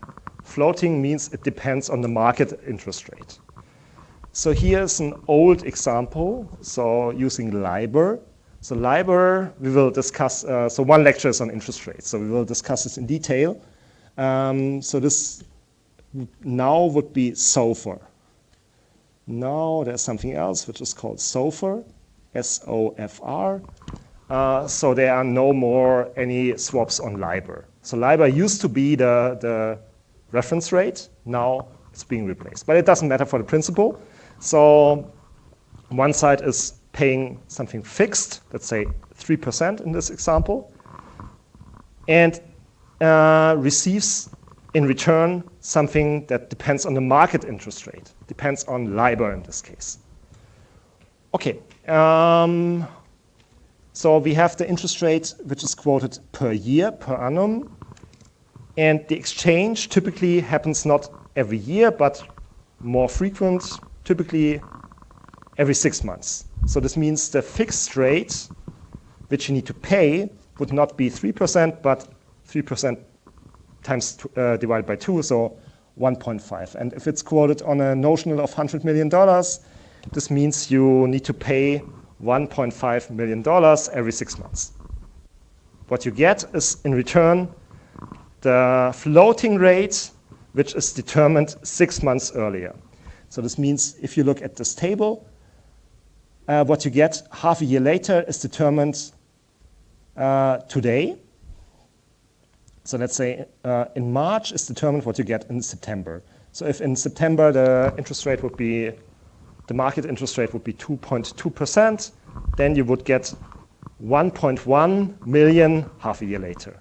And then you look at the interest rate half a year later, and this fixes the floating rate you get half a year later, and so on, and so on, right? And the net cash flow is just the difference between what you get and what you need to pay, between floating and fixed rate. So it's really just an exchange of the floating and fixed side of things.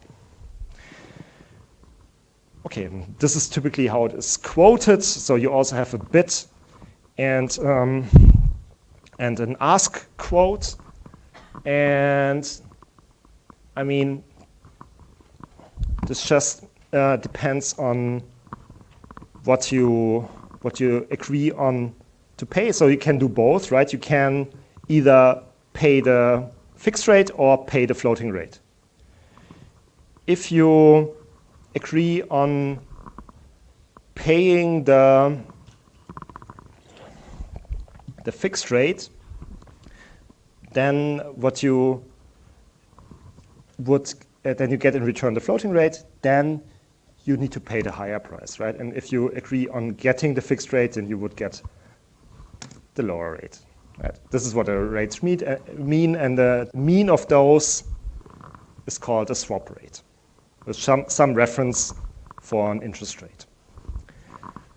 And in this way you can, I mean, why are we interested in swaps? Because, I mean, in this way, by using swaps as hedging tools, as risk management tools, you can convert some payment stream, which is either fixed, so completely fixed income, into something that depends on the market interest rate. This means if you get on a rolling basis just a fixed amount of money, but you rather want to have something that depends on the market interest rate, what you can do is you can agree on a swap contract on top of that, where you pay a fixed rate and receive LIBOR or SOFR in return. Then you convert your fixed payment into a floating payment. Or in the same way, if you have to pay, if you have a liability, for example, you need to, I don't know, you need to, this is very frequent in housing markets, right? I mean, you might have a mortgage credit or something like that. You need to pay back a credit, then you want to convert this into some liability that depends on the market interest rate, or vice versa. And for this, swaps are frequently used. Okay, and then we come to options. You're already probably very familiar with call and put options. So call options give you the right, but not the obligation to buy an underlying asset at a fixed price, fixed maturity. Put options are just the contrary instruments that allow you to sell the underlying asset at a fixed price at a fixed future date. And I mean, they exist in both, in the exchange and in the OTC market. I mean, in particular, call and put options. For more complicated options, this is not necessarily the case. They are typically OTC traded, but for call and put options, they exist on both exchanges and OTC markets. And then there's a difference between American options and European options. American options can be exercised at any time until maturity. Europeans can only be exercised at maturity, strictly at maturity. And typically the quotes you see in the market are for American options, right? If you look up call and put options, the prices typically are of American type. This is, again, you would have, I mean, here in this case, you don't have bid and ask prices, but if you look this up, in Bloomberg Monitor, for example, you would also see bid and ask prices, and what they depend on, you notice, is the maturity, the strike, and so on. Good. So what is the difference between options and futures or forwards? So either from an OTC or exchange perspective, so whether we are talking about futures or forwards. So the difference is, I mean, with an option is an option, right? So this gives you the right, but not the obligation to do something. And futures contract is different. You really have the obligation to do something. So this is, I mean, this is just by construction a different instrument. And when we use them for hedging, this just means if we use a futures contract, we fix the future payment, more or less. We really agree on doing something in the future with certainty. With an option, there's still the possibility, I mean, there's still uncertainty about the outcome. So you will see this in a second, how this mathematically looks like. So we have here two simple examples that showcase exactly the use of forwards and options. So the first example would be an American company, or you could replace the country if you don't like America, it doesn't matter, right? So, but the principle is that the American company has to pay something in a foreign currency. So in this case, it would be pound, 10 million pounds. I mean, the use case would be because, I mean, it trades with Great Britain, and there are some imports from Great Britain. So no tariffs considered here. So only normal trade. But the thing is, there's uncertainty about the exchange rate. Right? If you pay in a foreign currency, then you don't know how the exchange rate will develop. If the US company wants to fix that, right, the US company might want to pay always like 12 million US dollars or something like that. Then what they can do is they can agree on a forward contract in 3 months, and then they know exactly what they are supposed to pay in terms of US dollar. Right? So this means they completely fix and eliminate in that way the currency risk. Okay, the second case would be some investor who holds some shares, and they have a value of $28, let's say. So each of them. And then, I mean, there's market risk in the sense that it might happen that in the future, the $28 are no more $28, but less. That's market risk, right? That's the risk the investor is facing here. And so what the investor could do, he could, I mean, of course, one possibility would be to also use some forward or future contract, convert this into a fixed number in the future. Or what he does here is to invest in a put. So because what the investor is actually, I mean, again, if the investor uses a forward contract, just fixes the number. So let's say 3 months forward, this fixes that the investor would get a certain dollar amount in 3 months. But there's no possibility for the investor to profit from good cases. So the investor hopes, of course, that it won't be $28, but it will be $35 in 3 months, right? But if he invests in a forward contract, he gives up on this possibility. So therefore, the investor decides, okay, it might be better to invest in a put because the actual concern is that the stock loses value. So if the investor invests in a put, then he still does not give up on the upside possibility, only hedges the downside risk. Okay, in that case, he would buy 10 put options. So typically, put options are on 100 shares. So therefore, 10 times 100. So put option on 100 shares. Okay, why are these things working? So for a future contract, so what you would do is you have a position ST, let's say. And then you enter into the futures contract, and you would get something like, this comes from the futures.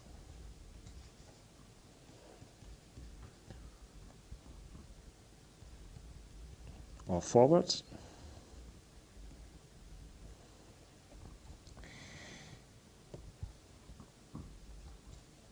And then you would get K. Right? This is what is happening. ST can be the exchange rate in the case of the US company. ST can be the stock value in the second case.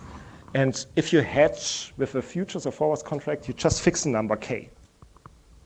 And there's no upfront payment for futures typically. So K is just determined in a way such that it is fair, right? So there's no initial payment for that. Therefore, there's no price. Okay, for an option transaction, what would you do? Put option. You would get a payoff of K minus ST, positive part only. But you need to pay something for that. So let's say minus price of K. So price of K just means the price of a put option with, you know, the certain maturity T and strike K. I just simplify notation. Price K. Okay, and here we have two cases actually. So the first case would be ST is larger than K. If ST is larger than K, then the put option doesn't pay out anything, and we just get ST minus price of K. So ST minus price of K if ST is larger than K. In the second case, which is K is larger than ST, we would get K minus price of K. Okay, how does this look like? Just suppose the K's are the same for simplicity. Here is K minus price of K. It's just, typically the price is not too large. It's just a bit below K. So K minus price of K. Here is the value of ST. And if ST is larger than, here's K. So in the case of futures, you always get K.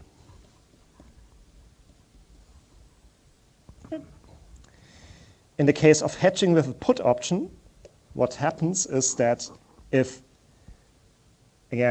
ST is smaller than K, you get K minus price K. But if the underlying value is larger, you can profit from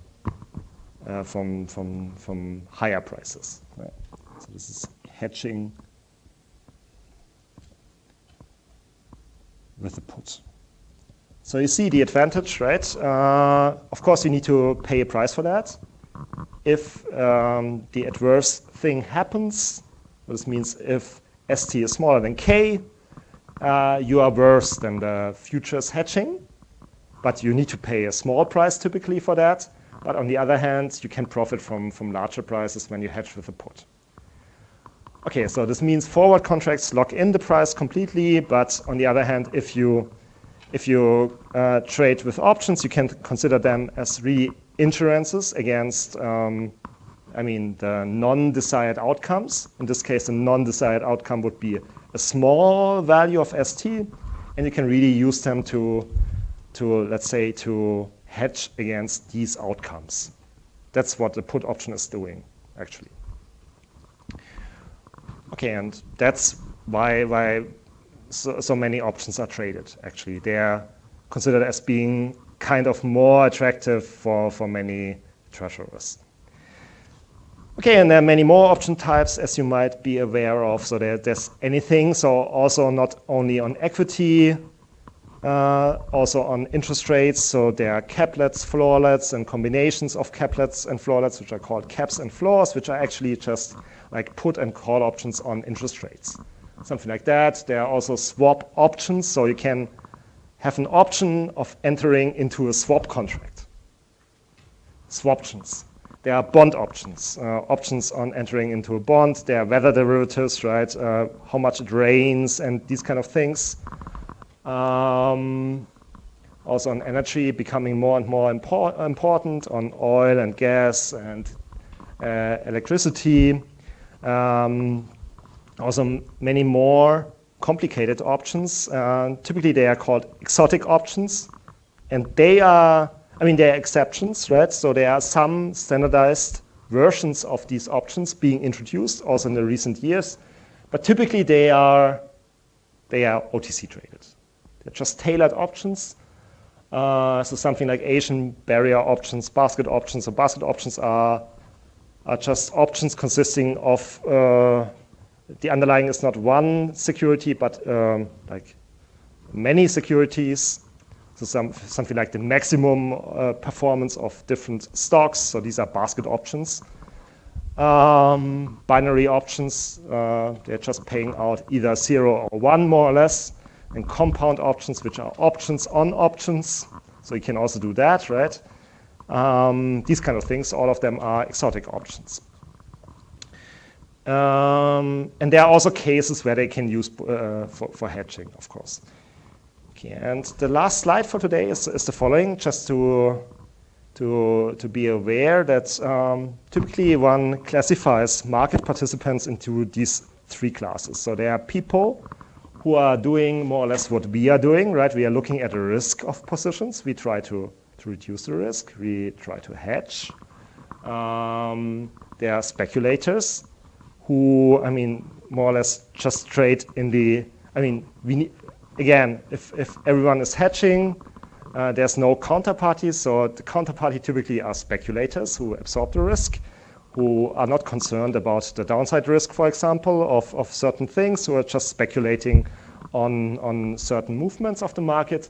And there are also arbitrageurs who more or less enforce the prices what does this mean? So you all know about, I mean, no arbitrage theory. I mean, the whole last lecture was about arbitrage, right? So this means if certain prices are violated, for example, if a price of a derivative is considered too high or too small or something like that, there needs to be, so the theory tells you that then the market reacts quickly and the prices are being corrected. And someone has to correct them. These are the arbitrageurs, right? They enforce that the prices are actually in the correct place. And I mean, some of the cases you have seen earlier when I was mentioning these historic losses, they happened actually if you're working for I mean, the risk management department, for example, of a financial institution, then you're supposed to be in the first category, right? Because people try to switch the categories from reducing the risk, turning into speculators or arbitrageurs, trying to make a profit instead of reducing the risk, even though they are not supposed to do. Okay, that's the last for today, and I'll stop here.